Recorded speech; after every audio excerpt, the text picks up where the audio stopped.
लेकिन पब्लिक के लिए अच्छा। बाबा युक्ति दूर दराज के इलाकों में जहां दर संख्या कम होती है वहां जो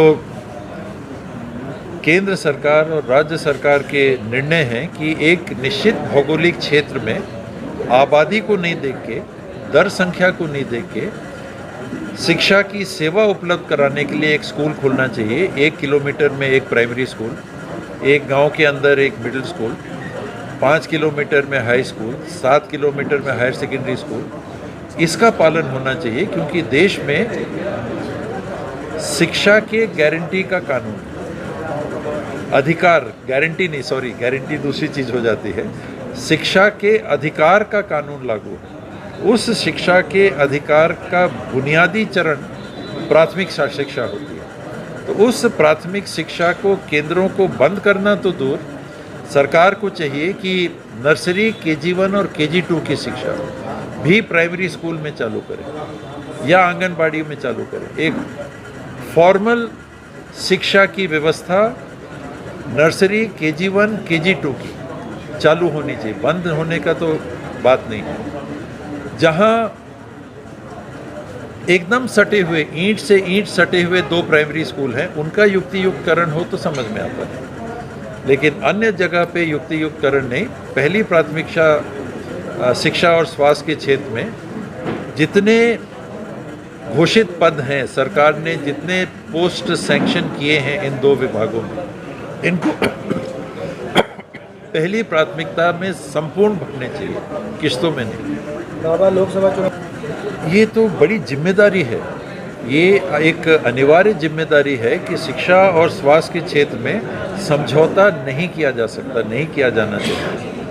और शिक्षा मंत्री जी ने तो 33 या 32 या 36 हज़ार पोस्ट के लिए कहा। मेरा ये मानना है कि समस्त पद करना चाहिए। कांग्रेस के समय भी सरकार नहीं कर पाई तो वो मैं कमी मानता हूँ। डॉक्टर्स की, नर्सेस की, टेक्नीशियंस की अगर कांग्रेस की सरकार भी पूरी नहीं कर पाई तो वो भी एक कमी मानता हूँ।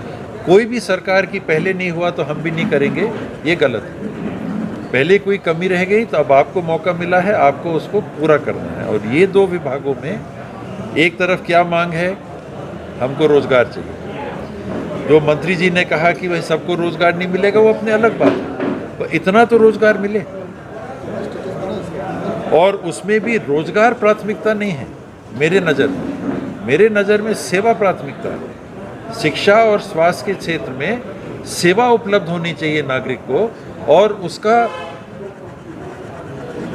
समझिए क्या कहते हैं, एंसिलरी यूनिट मान लीजिए कि वो रोजगार भी दे रहा है हमारे युवतियों को और युवाओं को जो पढ़े लिखे हैं, जिनको वो जगह पे काम करने का मौका मिल सकता है।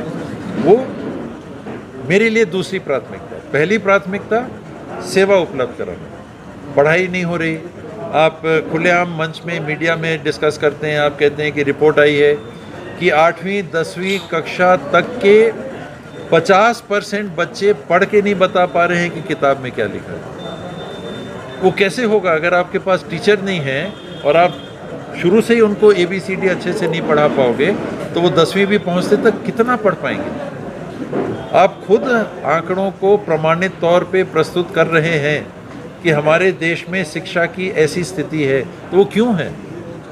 इसलिए है कि वहाँ पर आपने लोगों को ही तैनात नहीं किया है।